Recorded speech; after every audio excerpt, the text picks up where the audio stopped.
అత్యుత్తమ ప్లేస్మెంట్స్ తో ఎంఎన్సీ కంపెనీలలో ఉద్యోగమే లక్ష్యమా? ఇంజనీరింగ్ చదవాలనే మీ పిల్లల కలని కేజీ రెడ్డి కాలేజ్ తో నిజం చేసుకోండి.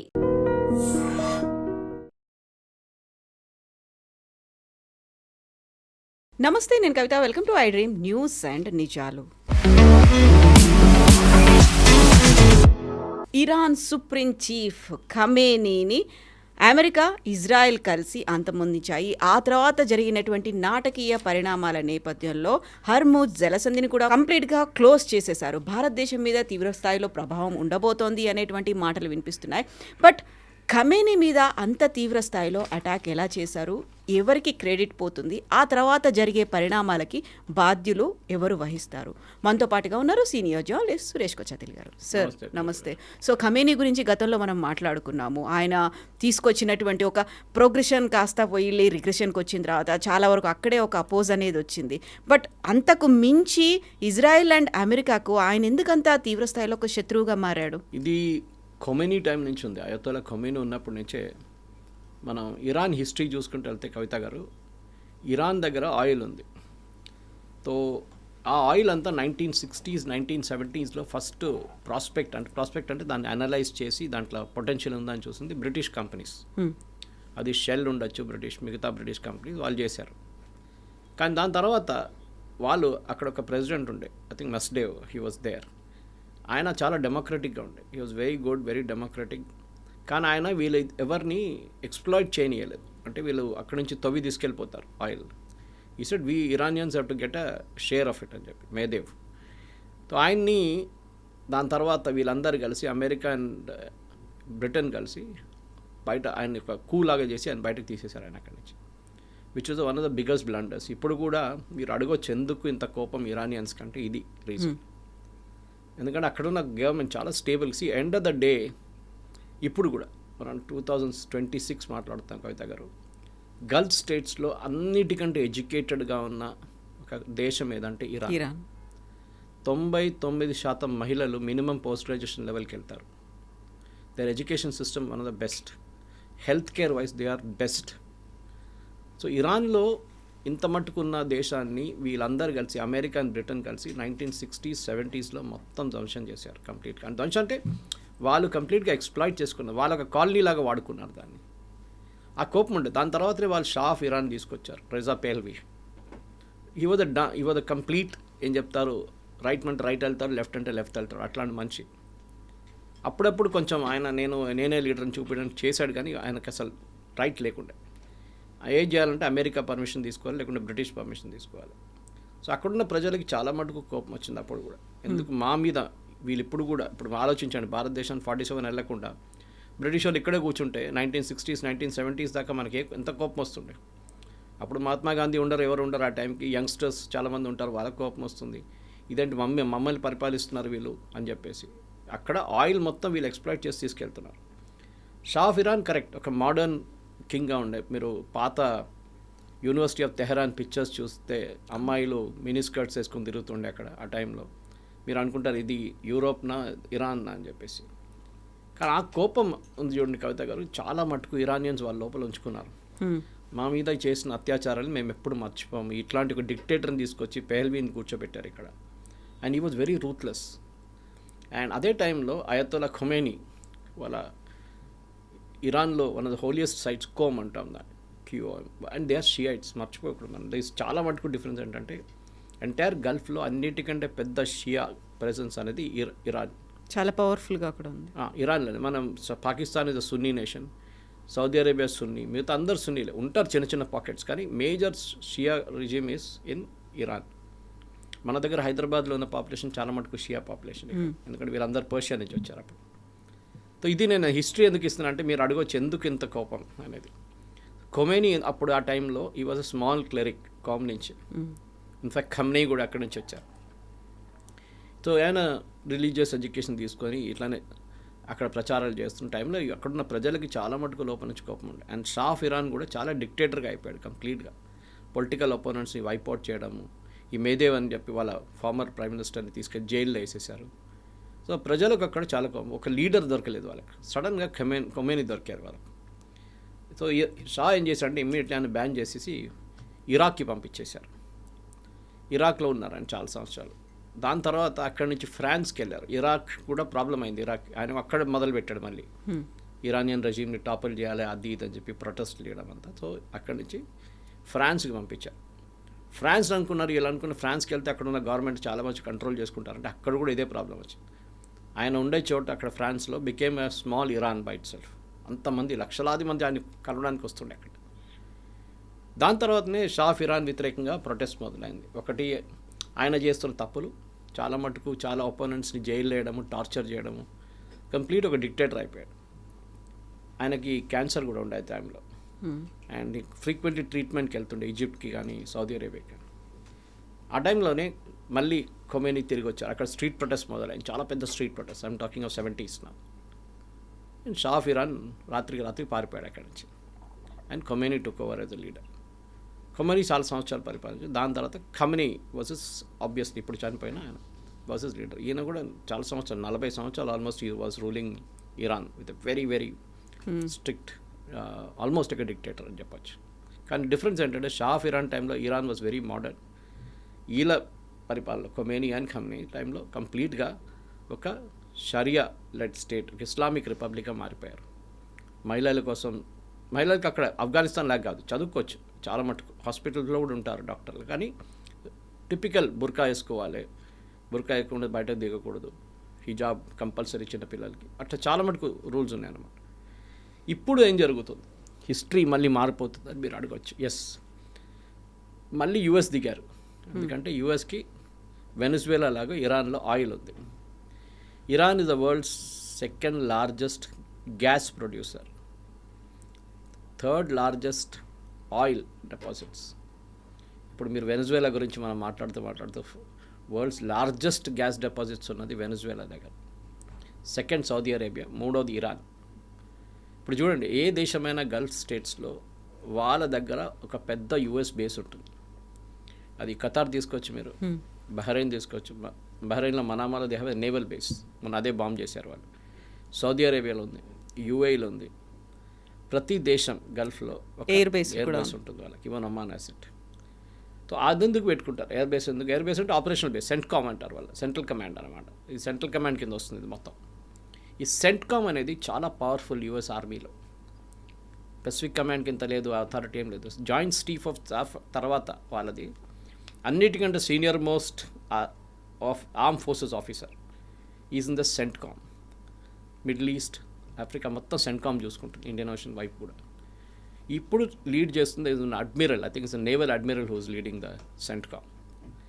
ఈ ప్రిపరేషన్ ఇరాన్ మీద అటాక్ చేయడం అనేది ఒక ఎకనామిక్ కంపల్సరీ అయిపోయింది అమెరికాకి. ఇరాన్ని లాస్ట్ ఆల్మోస్ట్ ఒక 10 సంవత్సరాల నుంచి ఆయిల్ అమ్మడానికి వాళ్ళు అలౌ చేయట్లేదు. దానికి చాలా ఎక్స్క్యూజెస్ చెప్పారు, మీకు గుర్తుంటుంది దట్ ఇరాన్ దగ్గర న్యూక్లియర్ కేపబిలిటీ ఉందని. ఎస్, వాళ్ళ దగ్గర కేపబిలిటీ ఉంది, కానీ ఎన్రిచ్మెంట్ ఆల్మోస్ట్ 30% దగ్గర ఆగిపోయి ఉండే. 30% అంటే it is not weapon grade purity. మీరు వెపన్ గ్రేడ్ ప్యూరిటీకి రావాలంటే 30-40% మీరు న్యూక్లియర్ రియాక్టర్ నడిపించుకోవచ్చు. 60% రాగానే అమెరికాలో అలామ్ బెల్స్ మొదలైంది that we're getting close to the 70-75 రాగానే it becomes weapon grade uranium. ఇప్పుడు మన దగ్గర ఉంది, పాకిస్తాన్ దగ్గర ఉంది, అంతా వెపన్స్ గ్రేడ్ యురేనియం తయారు చేయాలంటే 80% దాకా వెళ్ళాల్సి వస్తుంది ప్యూరిటీ. దానికి కావాల్సిన సెంట్రిఫ్యూజ్ అంటారు, మనం కాలేజీలో చదువుకున్నప్పుడు సెంట్రిఫ్యూజ్ యూజ్ చేస్తుండే మనం. ఆ సెంట్రిఫ్యూజ్ చాలా కాంప్లెక్స్ టెక్నాలజీ, అది మనం యూజ్ చేసి చాలా సింపుల్ ఉండే ఆ టైంలో. దీన్ని వీళ్ళు యూరోప్ నుంచి స్మగిల్ చేస్తున్నారని తెలుసుకున్న అమెరికా ఆల్మోస్ట్ 15-20 సంవత్సరాల ముందు నుంచి ఇరాన్ మీద శాంక్షన్స్ మొదలుపెట్టారు. అది పాత ట్రంప్ అడ్మినిస్ట్రేషన్ ఉండండి, even Obama and Clinton time నుంచి మొదలైంది. కానీ అది బైడెన్ టైంకి వచ్చేదాకా చాలా సీరియస్ అయిపోయింది. దాని తర్వాత ఐఈఏ ఇన్స్పెక్షన్స్ మొదలైంది. ఇరానియన్ సెంట్రిఫ్యూజ్ ఎక్కడెక్కడ ఉందో, ఇరానియన్ ప్యూరిటీ ఎక్కడ ఉందో ఐఈఏ చెక్ చేస్తుంటారు రెగ్యులర్గా, International Atomic Energy Agency, which is a watch dog. కానీ ఇరాన్ అప్పుడప్పుడు చీట్ చేస్తుండే. ఇస్ఫహాన్ అని చెప్పి వాళ్ళ one of the major cities of Iran, వాళ్ళ యూనివర్సిటీ కూడా ఉంది, where is the nuclear site, వాళ్ళ చాలా పెద్దది యూనివర్సిటీ పక్కన పెట్టారు వాళ్ళు. ఇన్ఫ్యాక్ట్ ఇస్ఫహాన్కి హైదరాబాద్కి కనెక్షన్ ఉంది. If you look at the, మీరు ఓల్డ్ సిటీ తీసుకొని పిక్చర్ చార్మినార్ పైప్ నుంచి ఒక చిన్న డ్రోన్ ఫ్లై చేస్తే and you look at the entire old city, exactly Isfahan design ఉంటుంది. అది Isfahan has a similar design అనమాట, ఎందుకంటే వీళ్ళందరూ పర్షియా నుంచి వచ్చారు కదా అప్పుడు. సో ఇస్ఫహాన్లో ఈసారి ఇప్పుడు కొట్టారు చూడండి, American B-2 bombers have hit yesterday in Isfahan. వాళ్ళ న్యూక్లియర్ ఫెసిలిటీస్ని ఎక్కడెక్కడ ఎన్రిచ్మెంట్ జరుగుతుందో అక్కడ కొట్టాలని చెప్పి అమెరికా చాలా మటుకు ప్రయత్నిస్తాం. సో మనం ఇప్పుడు ఈ అటాక్ గురించి ఇక్కడికి వద్దాం. ఇప్పుడు మన జరిగిన అటాక్ ఏంటంటే చాలా రోజుల నుంచి ప్లానింగ్లో ఉంది. అది మీరు చూసుంటారు, వీళ్ళు నెగోషియేట్ చేస్తున్నారు న్యూక్లియర్ డీల్ మీద. Oman was a major player in negotiation. ఒమాన్లో నెగోసియేషన్స్ నడుస్తున్నాయి. ఒమానీ ఫారిన్ మినిస్టర్ దీంట్లో ఇన్వాల్వ్ ఉన్నారు. ఎందుకంటే ఇరాన్ వీళ్ళ సౌదీ అరేబియా కానీ UAE కానీ బహ్రెయిన్ కానీ వీళ్ళెవరిని ట్రస్ట్ చేయరు. Iran, Oman is still okay, relatively is not that hardcore Islamic. Oman చాలా కొంచెం మన లాంగ్వేజ్లో చెప్పాలంటే సెక్యులర్. వాళ్ళ దాంట్లోనే చాలా మటుకు కింగ్స్ అండ్ వాళ్ళ క్వీన్స్ అందరూ ఇండియాలో చదివారు. వాళ్ళు ఇప్పుడు కూడా చాలామంది ఇండియాకి వస్తారు చదువుకోవడానికి. సో ఒమాన్లో నెగోసియేషన్ నడిచి ఆల్మోస్ట్ ఒక, మీకు గుర్తుంటుంది, వారం ముందు Kavitha garu they made a statement, president Trump saying we're close to a deal, అంటే మన దగ్గరకు వచ్చేసాం నెగోసియేషన్లో. కానీ ఏదో జరిగింది లాస్ట్ 1 వీక్లో. అదే ఇప్పుడు అందరు అనలైజ్ చేస్తున్నారు ఏం జరిగిందని. ఎవరేం చేశారు, ఎవరి మీద ప్రెషర్ అనేది ఉంది అనేది. ప్రెషర్ అని కాదు, ఇది ఏదైనా డిటెక్షన్ వచ్చిందా దాట్ ఇది 60 నుంచి 70%కి వెళ్తుంది, ఇరాన్ అబద్ధం చెప్తున్నారు అని చెప్పి ఒక డౌట్ వచ్చింది. బహుశా అదే ఉండొచ్చు. దీంట్లో ఏం చేస్తారంటే ఇప్పుడు జరిగిన ఈ అటాక్లో వీళ్ళ రోల్స్ చాలా డిఫరెంట్గా ఉండే.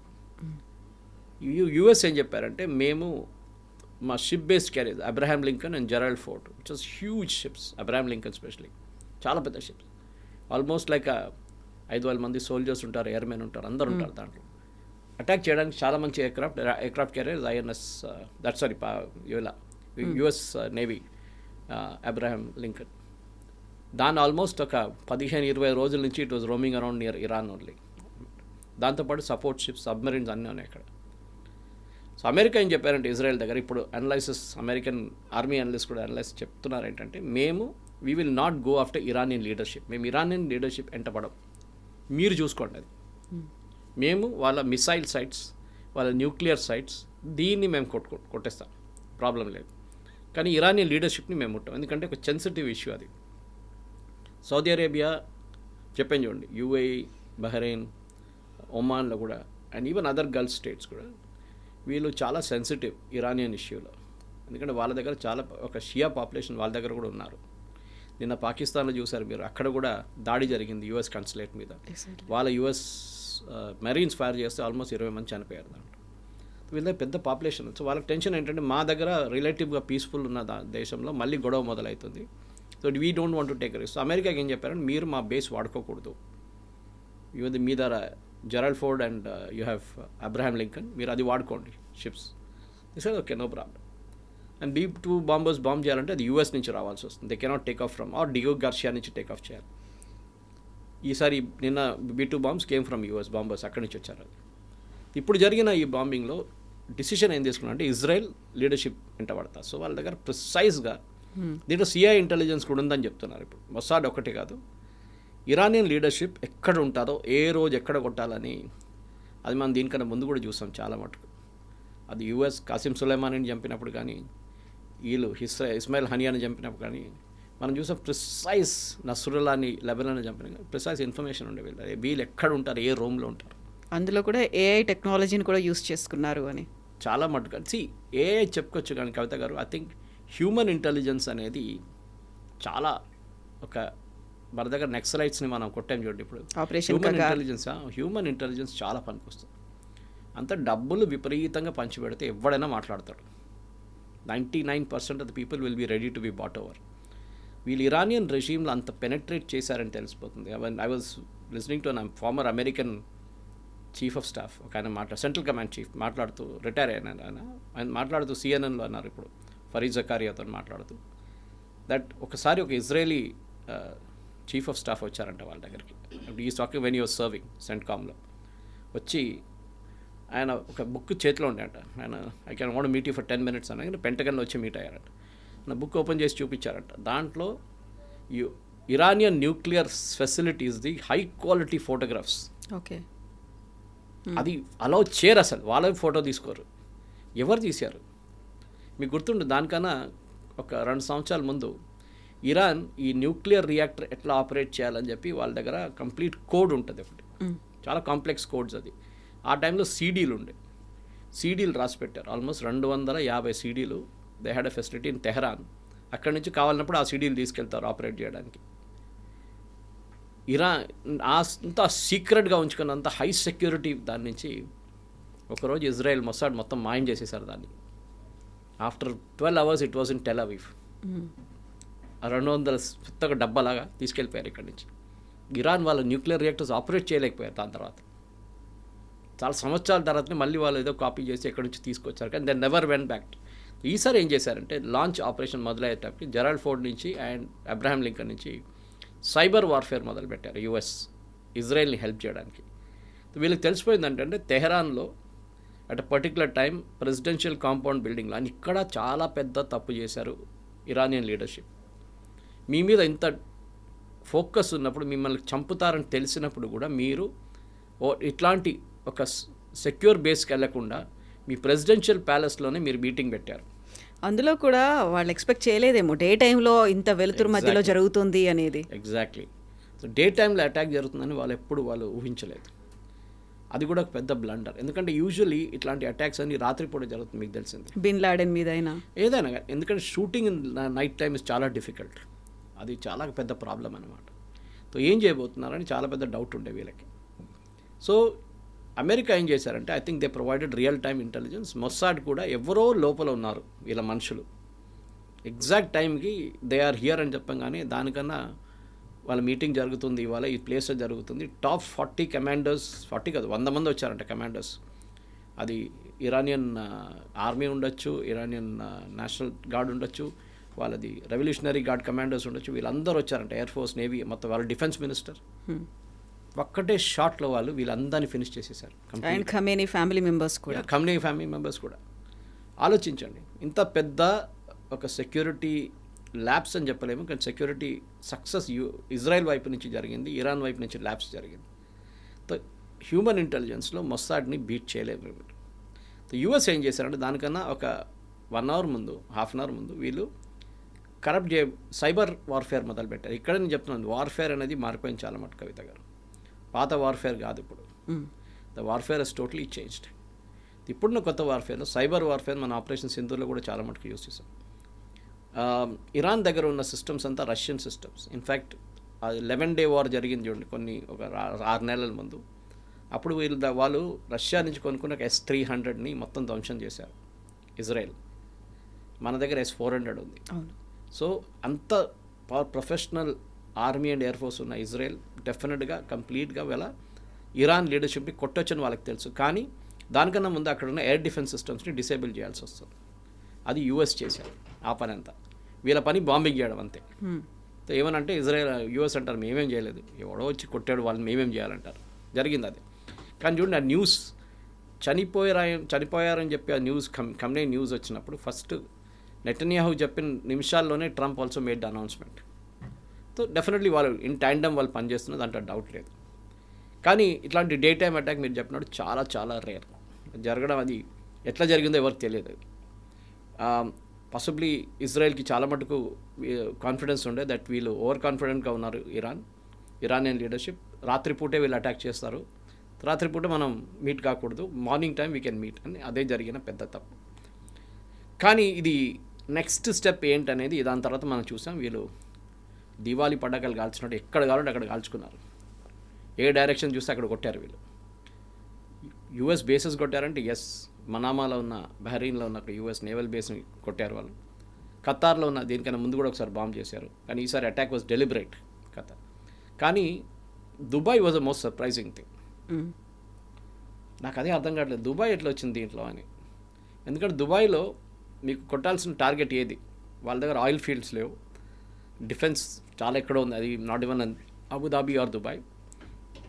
ఎందుకు కొట్టారంటే వాళ్ళు basically Dubai is a transit point for aircraft. Complete world లోకంలో one of the busiest airport Dubai airport. అక్కడ మీరు ఆ ఎయిర్పోర్ట్ని కొడితే లోకంలో ఉన్న మొత్తం ఏవియేషన్ సెక్టర్ దెబ్బతింటుంది. People cannot move except military aircraft. ఏ ఎయిర్క్రాఫ్ట్ టేక్ ఆఫ్ చేయదు, ల్యాండ్ చేయదు. ఆలోచించండి. ఇవాళ పొద్దున స్టేట్మెంట్ ఉండే దుబాయ్ కింగ్ ప్రెసిడెంట్ దట్ 20,000 మంది ప్యాసింజర్స్ అక్కడ చిక్కపోయి ఉన్నారు, వాళ్ళదంతా మేము చూసుకుంటాం. Taking care of them. Even బహ్రెయిన్లో మా daughter and my son in law is trapped. కైరోకి వెళ్తూ they got caught in Bahrain. 2 hour lay off ఉంటాయి, హైదరాబాద్ బహ్రెయిన్ కైరో. వాళ్ళని కూడా అక్కడ ఉన్న గల్ఫ్ ఎయిర్ వాళ్ళు they taken them to good hotel. చాలామంది ప్యాసింజర్స్ని అక్కడే ఉంటారు. ఇప్పుడు దాకా ఎయిర్పోర్ట్ ఓపెన్ అయ్యేదాకా వాళ్ళని చూసుకుంటారు వాళ్ళని అక్కడ. ద ఎకనామిక్ డిస్ట్రప్షన్ అనేది చాలా పెద్ద దుబాయ్ మీద. Dubai is a tourist destination. Safe అనుకున్నారు. ఒక్క రోజు 2 రోజులు బంద్ చేయడం అంటే దుబాయ్ ఇట్లా వాళ్ళ ఎకానమీ పోతుంది కంప్లీట్గా. బికాజ్ వాళ్ళకి ఆయిల్ లేదు. They depend only on trading and tourism. So economic impact అది ఉండే. వెరస్ వీళ్ళ మీద దాడి చేయడం అనేది ఖతార్ మీద బేస్, యుఎస్ ఎయిర్ ఫోర్స్ బేస్ని కొట్టారు. 3 మంది చనిపోయారు కూడా అక్కడ, మనకు తెలిసింది. సెంట్కామ్ అనౌన్స్ చేశారు. 50 కాదు 5 మందికి గాయాలు అయినాయి చాలా సీరియస్గా అని చెప్పేసి. 50 మంది ఇంజర్డ్ ఉన్నారు. కానీ ఇరాన్ దగ్గర ఇంకన్ని మిసైల్స్ ఉన్నాయి. దీనికన్నా ముందు 11 డే వార్లో కవిత గారు one of the reasons war ఆపిందంటున్నారు యుఎస్ అండ్ ఇరాన్. ఎందుకంటే ఇరాన్ దగ్గర మిసైల్స్ అయిపోతున్నాయి. యుఎస్కి డౌట్ ఉండే ఇజ్రాయెల్ దగ్గర ఐరన్ డోమ్లో ఇంకెన్ని మిసైల్స్ ఉన్నాయి కౌంటర్ చేయడానికి. ప్రొడక్షన్ అంతా చాలా మటుకు ఆగిపోయింది ఆ టైంలో యుఎస్లో కూడా. సో పేట్రియట్ కానీ డేవిడ్ స్లింగ్ కానీ ఐరన్ డోమ్లో యూజ్ చేయాల్సిన కౌంటర్ మిసైల్స్ తగ్గింది. సో దానికోసం చూసుంటారు మీరు, ఆ టైంలో కూడా 2-3 మిసైల్స్ వెళ్ళి బెన్గూరియన్ ఎయిర్పోర్ట్లో కొట్టింది, ఒక కాంప్లెక్స్లో కొట్టారు హైఫా దగ్గర. ఇక్కడ చాలా నష్టాలు జరిగినాయి దాంట్లో. Israel also became careful. So ఈ 6 నెలలు 8 నెలలు వెయిట్ చేసి ఇజ్రాయెల్ బహుశా చాలా మటుకు వాళ్ళ ఇంటర్సెప్టర్స్ మళ్ళీ ప్రొడ్యూస్ చేసుకున్నారు వాళ్ళు. కానీ ఈసారి కూడా చూడండి, జెరూసలేం మీద ఒక అటాక్ జరిగింది, 10 మంది చనిపోయారు అక్కడ. వెస్ట్ బ్యాంక్ మీద దాడి జరిగింది ఈసారి, అక్కడ కూడా ప్రాబ్లం ఉంది. కానీ అన్నిటికంటే పెద్ద ప్రాబ్లం ఇప్పుడు రాబోతుంది వాట్ నెక్స్ట్ అనేది. ఎగ్జాక్ట్లీ. స్ట్రైట్ ఆఫ్ హార్మూజ్ని మూసేసిన తర్వాత భారతదేశం మీద విపరీతమైనటువంటి ఇంపాక్ట్ ఉండబోతోంది. అక్కడ నుంచి ఆయిల్ అండ్ న్యాచురల్ గ్యాసెస్ మన దగ్గరికి రావు, క్రైసిస్ అనేది వస్తుంది, ఇక్కడ విపరీతమైనటువంటి ధరలు పెరిగిపోతాయి అనేది, ఇదంతా నిజమేనా? ఎప్పుడైనా మనం ఆయిల్ రిజర్వ్స్ రేపటికి ఎల్లుండికి మనం పెట్టుకోం. మన దగ్గర స్ట్రాటజిక్ ఆయిల్ రిజర్వ్స్ అని ప్రతి దేశం చేసుకుంటారు. మనం కూడా ఒక 10-15 సంవత్సరాల ముందు మొదలు పెట్టాం. కానీ లాస్ట్ ఒక 8 సంవత్సరాల్లో దాని ఫోకస్లో తీసుకొచ్చాం. స్ట్రాటజిక్ ఆయిల్ రిజర్వ్స్ ఏంటంటే నెక్స్ట్ 6 నెలలు కావాల్సిన కంప్లీట్ క్రూడ్ ఆయిల్ రిఫైన్ చేసి మన దగ్గర పెట్టుకుంటారు. డీజిల్ కానీ పెట్రోల్ కానీ న్యాచురల్ గ్యాస్ సపరేట్గా చేసుకుంటారు. అది ఎందుకంటే ఏదో ఒక యుద్ధం వచ్చింది, ఇప్పుడు వచ్చినట్లు ఆయిల్ అంతా ఆగిపోయింది. ప్రైసెస్ పక్కన పెట్టండి, ఆయిలే లేదు. మీకు స్ట్రైట్ ఆఫ్ హార్మూజ్ క్లోజ్ చేసి, రెడ్ సీ క్లోజ్ చేసి మీరు ఆయిల్ ఎక్కడి నుంచి తీసుకొస్తారు? ఇది ప్రాబ్లం. ఎందుకంటే ఆల్మోస్ట్ 20% ఆయిల్ ఆ రూట్ నుంచి ఫ్లో అవుతుంది. మీరు అది ఆపేస్తే చోక్ పాయింట్ లాగా అయిపోతుంది అది కంప్లీట్గా. ఒకవైపు యమన్, ఒకవైపు సౌదీ అరేబియా, ఒకవైపు ఇరాన్. కంప్లీట్ వాళ్ళ ఆయిల్ రిసోర్సెస్ ఇరాన్ది, సౌదీ అరేబియాది ఆగిపోతుంది, గ్యాస్ ఆగిపోతుంది.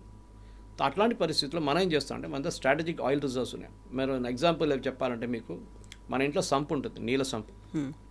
అది ఎంత ఉంటుంది? ఒక 1000 లీటర్స్ 2000 లీటర్స్ ఉంటుంది బహుశా మ్యాక్సిమం. అది మున్సిపల్ నీళ్ళు యూజువల్లీ దాంట్లో ఫిల్ చేసుకుంటారు, కావాల్సినట్టు పంప్ చేసుకుంటారు పైకి ట్యాంక్కి. నా ఇమాజిన్ అట్లాంటిది లక్ష లీటర్లో, మిలియన్స్ అండ్ మిలియన్స్ ఆఫ్ లీటర్స్లో అండర్ గ్రౌండ్ ట్యాంక్స్ క్రియేట్ చేసాం మనం. అంత స్టోరేజ్ కెపాసిటీతో. సో విశాఖపట్నం, గోవా దగ్గర ఎక్కడ ఉంది చెప్పట్లేదు ఎక్కడని. there's one near Cochin or Mangalore. ఇట్లాంటి స్ట్రాటజిక్ ఆయిల్ రిజర్వ్స్ మనం డెవలప్ చేసుకున్నాం. దాంట్లో మనం ఆయిల్ ప్రైసెస్ తగ్గినప్పుడు మనం దాన్ని రీఫైన్ చేసి దాంట్లో ఫిల్ చేసుకుంటాం. మళ్ళీ ఆయిల్ ప్రైసెస్ పెరిగినప్పుడు ఆ యూజ్ చేసుకుంటాం దాన్ని. మళ్ళీ ఆయిల్ ప్రైసెస్ తగ్గింది, మళ్ళీ మనం రిఫైన్ చేసి ఫిల్. ఏదో ఒక రోజు యుద్ధం జరిగితే ఆయిల్ ఆగిపోతే ఇది we can use it reserve. So మనకి నెక్స్ట్ 6 monthsకి ప్రాబ్లం ఏమి ఉండదు. నా అంచనా ప్రకారం ప్రెసిడెంట్ ట్రంప్ వెనిజువేలన్ ఆయిల్ మనకి $40 అమ్ముతారు ఒక బ్యారెల్కి.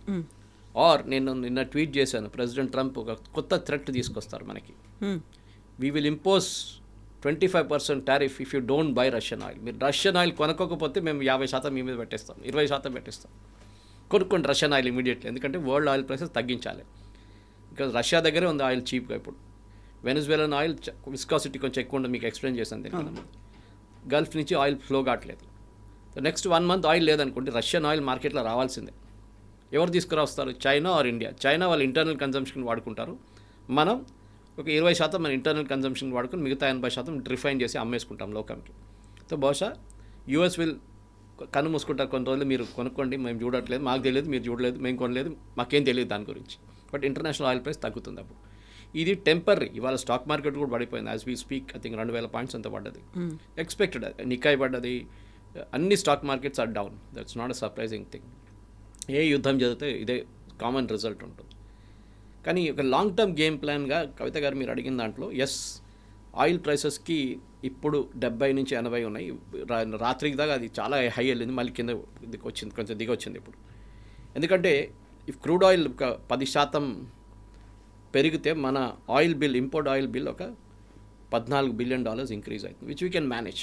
మనకి $680 బిలియన్ ఫారెన్ ఎక్స్చేంజ్ పెద్ద అమౌంట్ ఏం కాదు, కానీ ఆయిల్ ప్రైసెస్ పెరుగుతాయి. సో బహుశా ఏం చేస్తారంటే ఇన్కమింగ్ కస్టమ్స్ డ్యూటీ ఉంటుంది, అది కట్ డౌన్ చేస్తారు గవర్నమెంట్. సో అది తగ్గుతుంది, నార్మల్ ప్రైస్ తగ్గిపోతుంది, వీ కెన్ మేనేజ్. యూపీఐ హయాంలో మీకు గుర్తుంటుంది ఇదే టైం లాగానే $110 బ్యారెల్కి వెళ్తే చిదంబరం ఆయిల్ బాండ్ ఇష్యూ చేశారు ఆయిల్ పెట్రోలియం కంపెనీస్కి, మార్కెటింగ్ కంపెనీస్కి, హెచ్పిసిఎల్ కానీ ఐఓసిఎల్ కానీ వీళ్ళందరూ భారత్ పెట్రోలియంకి ఏం చేశారంటే 150,000 కోట్ల ఆయిల్ బాండ్ ఇష్యూ చేశారు. ఎందుకంటే పెట్రోల్ ప్రైసెస్ తగ్గించి అమ్మండి, ఆ ప్రైస్లో అమ్మకండి, $150 లీటర్కి అమ్మకండి అని చెప్పి ఈ కెప్ట్ ఇట్ లో. కానీ ఆ బాండ్స్ అంతా ఇప్పుడు మనం పే చేస్తున్నాం. మోదీ గవర్నమెంట్ వచ్చిన తర్వాత ప్రజలు పే చేస్తున్నారు. ఇప్పుడు last installment I think is in 2026. So yes, Strait of Hormuz కానివ్వండి, ప్రైసెస్ పెరుగుతుంది, ఆల్రెడీ స్టార్ట్ అయింది. కానీ it won't be a big thing.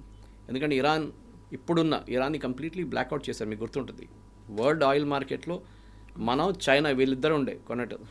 Russian oil కూడా అంతే, వి అండ్ చైనా. ఇప్పుడు ఇరాన్ని మనం విత్డ్రా చేసుకున్నాం ఇప్పుడు ఆయిల్ నుంచి, ఎందుకంటే వాళ్ళ మీద కంప్లీట్ బ్లాక్ లిస్ట్ పెట్టేశారు యూఎస్. ఎవరైనా ఆయిల్ కొంటే ఇరాన్ దగ్గర నుంచి అంతే సంగతి. సో చైనా వాళ్ళు దే ఆర్ నాట్ బాదర్డ్, వాళ్ళు కొనుక్కుంటారు. సో బహుశా వాళ్ళు ఉన్న పరిస్థితుల్లో ఇప్పుడున్న దాంట్లో Iran supplies only 3% of the world's oil, 3%.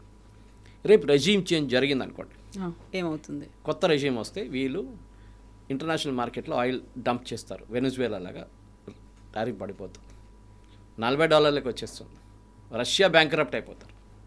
So president Trump strategy ఇదే ఉండొచ్చు. దానికోసం ఆయన ఒక ఈజిప్ట్కో, ఒక ఇథియోపియాకో, ఒక సొమాలియాకో వెళ్ళట్లేదు. ఆయిల్ ఎక్కడుందో అక్కడ వెళ్తున్నారు. ఫస్ట్ వెనిజువేలాలో రెజీమ్ చేంజ్ జరిగింది. Now he says I want a regime change in Iran. చాలా క్లియర్. ఇరాన్ న్యూక్లియర్ అసెట్స్ గురించి మాట్లాడలేదు ఇప్పుడు. I want a regime change. Nuclear assets destroy చేసేసారు వీళ్ళు ఆల్రెడీ. సో మన దాంట్లో ఇప్పుడున్న దాని ప్రకారం డెఫినెట్లీ మనం సోర్స్ చేస్తున్న ఆయిల్ చూస్తే ఇరాన్ నుంచి ఉండే ముందు Saudi Arabia, UAE and then of course Kuwait, వీళ్ళు చాలా పెద్ద సప్లైస్ అనమాట. సో ఈ మన దగ్గర ఉన్న ఈ గల్ఫ్ నుంచి వచ్చే ఆయిల్లో చూస్తే మనం అది even Oman, state of Oman నుంచి కూడా పర్షియన్ గల్ఫ్ని కనెక్ట్ చేస్తుంది స్ట్రైట్ ఆఫ్ హార్మోజ్. సో అది ఓపెన్ పెట్టాలని చాలా క్రూషియల్. నిన్న ఒక ట్యాంకర్ అటాక్ చేశారు. And irony was, Iran attack చేసిన ట్యాంకర్లో 15 మంది ఇరానియన్స్ ఉన్నారు, 10 మంది ఇండియన్స్ ఉన్నారు అదే ట్యాంకర్లో. సో ఇరాన్కి ఇప్పుడు తెలుసు చేస్తే, ఎక్కువ చేస్తే ఇరాన్ మీదే ప్రాబ్లం రాబోతుంది. అండ్ గల్ఫ్ స్టేట్స్ చాలా అప్సెట్ అయిపోయారంట. నిన్న రాత్రి జరిగిన ఒక కాల్లో వాళ్ళు అందరు మాట్లాడుకున్నారంట. And they gave ultimatum to Iran, మీరు ఈ ఫైరింగ్ స్టాప్ చేయకపోతే, స్టేట్ ఆఫ్ హార్మోజ్ మీరు ఓపెన్ పెట్టకపోతే మిమ్మల్ని we will support a regime change in Iran. మా బేసెస్ వాడుకోవడానికి యూఎస్కి పర్మిషన్ ఇస్తాం మేము. అది చాలా పెద్ద మార్పు తీసుకురాబోతుంది అనమాట. దాని నడిమిట్లోనే లెబనాన్ గొడవ మొదలైంది ఇప్పుడు. అది కొత్తగా ఫ్రంట్ ఓపెన్ అయింది. సో లెబనాన్లో మనకు గుర్తుంటుంది, దీనికన్నా ముందు ఈ హమాస్ ఇష్యూ మొదలైనప్పటి నుంచి లెబనాన్ కూడా ఇప్పుడు కాదు, వాళ్ళు ఎప్పుడు ఎన్నో సంవత్సరాల నుంచి హెజ్బుల్లా లెబనాన్లో కూర్చుంటారు. ఒక టెర్రరిస్ట్ గ్రూప్, జస్ట్ లైక్ గాజాలో హమాస్ వాళ్ళ గవర్నమెంట్ కాదు, అది టెర్రరిస్ట్ గ్రూప్ నడిపిస్తున్నారు Gaza. Lebanon was a Christian country. Kavitha గారు ఒక వన్ టైం క్రిస్టియన్ కంట్రీ ఉండే. ఆలోచించండి, మనం ఎప్పుడు ఇండియాని హిందూ కంట్రీ అని చెప్పుకుంటాం, వాళ్ళ క్రిస్టియన్ కంట్రీ ఉండే. కానీ ఈ రెగ్యులర్ ఇస్లామిక్ ఇన్వేషన్స్ వచ్చి అక్కడ ఇప్పుడు లెబనాన్ కంప్లీట్గా ఇస్లామిక్ కంట్రీగా మారిపోయారు. క్రిస్టియన్స్ ఐ థింక్ 14% ఎంతో ఉన్నారు, మిగతా వాళ్ళు అందరూ పారిపోయారు అక్కడి నుంచి. అక్కడున్న లెబనాన్లో ఉన్న అక్కడ ఉన్న మిలిషియా హెజ్బుల్లా, ఇక్కడ హమాస్ ఉంటే అక్కడ హెజ్బుల్లా, అక్కడ హూతీలు, 3 హెచ్లు ఉన్నాయి ఇరాన్కి. వీళ్ళందరూ ఇరానియన్ ప్రాక్సీస్. అంటే ఇరాన్ ఆయుధం ఇస్తారు, ఇరాన్ డబ్బులు ఇస్తారు, ఇరాన్ వీళ్ళ లీడర్షిప్ సెలక్షన్ ప్రాసెస్లో ఉంటారు అన్నీ. సో ఆ గాజా వార్ మొదలైనప్పుడు హమాస్తో పాటు ఇజ్రాయెల్ కంప్లీట్గా ధ్వంసం చేసింది హెజ్బుల్లాని. మీకు గుర్తుంటుంది, కంప్లీట్గా వాళ్ళ లీడర్ నస్రుల్లాని కూడా చంపేశారు. సో వాళ్ళు దాని తర్వాత 2024లో I think it's May or June ఒక సీజ్ ఫైర్కి వచ్చారు వీళ్ళందరూ, ఇజ్రాయెల్ అండ్ లెబనాన్. అది బ్రోకర్ చేసింది గల్ఫ్ స్టేట్సే. దాని తర్వాత కొన్ని తాగింది. కానీ ఇప్పుడు ఇజ్రాయెల్ మీద అప్పుడప్పుడు ఒక ఫైరింగ్ చేస్తారు, ఇజ్రాయెల్ వెళ్ళి ఏదో ఒక 2-3 లాంచర్లు ధ్వంసం చేస్తారు. ఇప్పుడు నిన్న రాత్రి నుంచి మళ్ళీ అటాకులు మొదలైనవి. So Israel he's responded heavily. బేరూట్లో బాంబింగ్ జరిగింది, చాలా సిటీస్ మీద లాంచర్స్ మీద బాంబ్ చేస్తున్నారు ఇజ్రాయెల్. కానీ అది వాళ్ళు ట్యాకిల్ చేసుకుంటారు, వాళ్ళ దగ్గర కెపాసిటీ ఉంది. Israeli air force is the best in the world actually, దాని డౌటే లేదండి. ఇజ్రాయెల్ ఏం చేశారంటే ఇప్పుడు 50 విలేజెస్ సదర్న్ లెబనాన్ దగ్గర ఉన్న ఆ రీజన్లో 50 విలేజెస్ ఎవాక్యుయేట్ చేశారు. అక్కడ నుంచి ఇజ్రాయలీ సిటిజన్స్ని మూవ్ అయిపోయామని చెప్పారు, ఎందుకంటే లార్జ్ స్కేల్ కాన్ఫ్లిక్ట్ రాబోతుంది అక్కడ అని చెప్పేసి. అక్కడ చాలా మటుకు ఆ సెటిల్మెంట్స్ అంతా ఆక్యుపైడ్ సెటిల్మెంట్స్. అది ఇజ్రాయెల్ వాళ్ళ సిటిజన్స్ తీసుకొచ్చి అక్కడ పెట్టారు వాళ్ళు. సో వాళ్ళు విత్డ్రా చేయడం ఈవెన్ ఫస్ట్ టైంలో కూడా అదే జరిగింది. ఫస్ట్ టైం వార్ జరిగిన 11 డే వార్లో కూడా అదే జరిగింది. వీళ్ళు ఎవాక్యుయేట్ చేసుకున్నారు వీళ్ళని. సో హెజ్బుల్లా ఇప్పుడు ఏం చేస్తున్నారంటే నార్దర్న్ ఇజ్రాయెల్ మీద అప్పుడప్పుడు 5-6 మిసైల్ కొడతారు, వాళ్ళు వచ్చి వీళ్ళ మీద ధ్వంసం చేస్తారు కంప్లీట్గా. సో ఈ వార్ నడుస్తూనే ఉంటుంది. బేసిక్లీ అది మిలిటరీ టాక్టిక్ కవిత గారు. ఒక ఆర్మీని డైవర్ట్ చేయాలంటే, అటెన్షన్ డైవర్ట్ చేయాలంటే వాళ్ళని 2-3 ఫ్రంట్స్ ఓపెన్ చేయాలంటారు. ఒక ఫ్రంట్ ఇది, ఇంకో ఫ్రంట్ ఇరాన్ నుంచి వస్తుంది, ఇంకో ఫ్రంట్ హూతీస్ దగ్గర నుంచి వస్తుంది. ఇప్పుడు హమాస్ వాళ్ళైతే ఎక్కువ లొల్లి చేయట్లేదు అక్కడ. ఇట్లాంటి దాన్ని ఇజ్రాయెల్ ఆర్మీని ఆక్యుపైడ్గా పెట్టుకోవడానికి చేస్తున్నారు. సో నిన్న చనిపోయిన దాంట్లో one of the major leaders is Mohammad Raj, parliamentary. అచ్చా, దీనికి ఇంకో తమాషా ఉంది. హెజ్బుల్లాకి ఒక పొలిటికల్ వింగ్ కూడా ఉంది. లెబనీస్ పార్లమెంట్, లెబన్ వాళ్ళ కంట్రీ కాదు, వాళ్ళు వచ్చి కూర్చున్నారు అక్కడ టెర్రరిస్ట్ గ్రూప్గా. ఆ పార్లమెంట్లో వీరికి ఒక సపరేట్ కొంతమంది ఎంపీలు ఉన్నారు, రిప్రజెంటేటివ్స్. దాంట్లో head of that is Mohammad Raj. ఆయన్ని నిన్న బాంబింగ్లో చంపేశారు.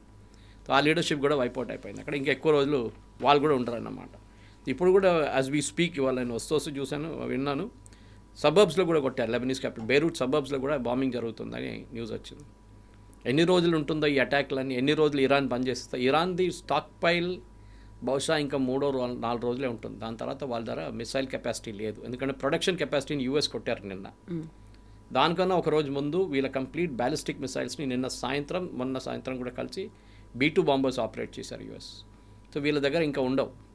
సో ఇజ్రాయెల్ చేస్తున్న పని ఏంటంటే వీళ్ళ పొలిటికల్ లీడర్షిప్ టేక్అవుట్ చేస్తున్నారు. స్టార్టింగ్లో చెప్పాను చూడండి, అమెరికా ఏమో వీళ్ళ ఫెసిలిటీస్ని మొత్తం డిస్ట్రాయ్ చేస్తున్నారు. సో ఇంకా వారం లోపల ఇరానియన్ గవర్నమెంట్ పడిపోతుంది, 10 రోజులు. అది చాలా ఎక్కువ, దానికన్నా ముందు కూడా కావచ్చు.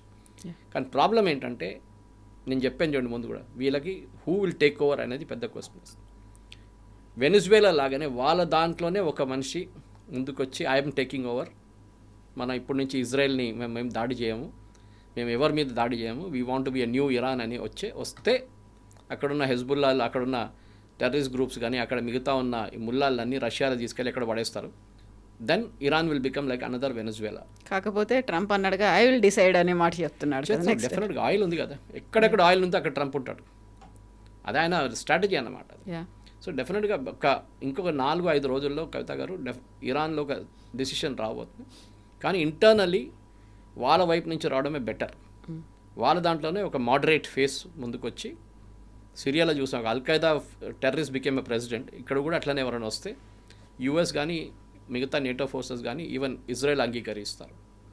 అది ఉంటేనే మిడిల్ ఈస్ట్లో పీస్ వస్తుంది. ఇప్పుడున్న కంప్లీట్ ఎయిర్పోర్ట్ షట్ డౌన్లు అన్ని కంట్రీస్, గల్ఫ్ కంట్రీస్లో ఓపెన్ అప్ అయిపోతారు.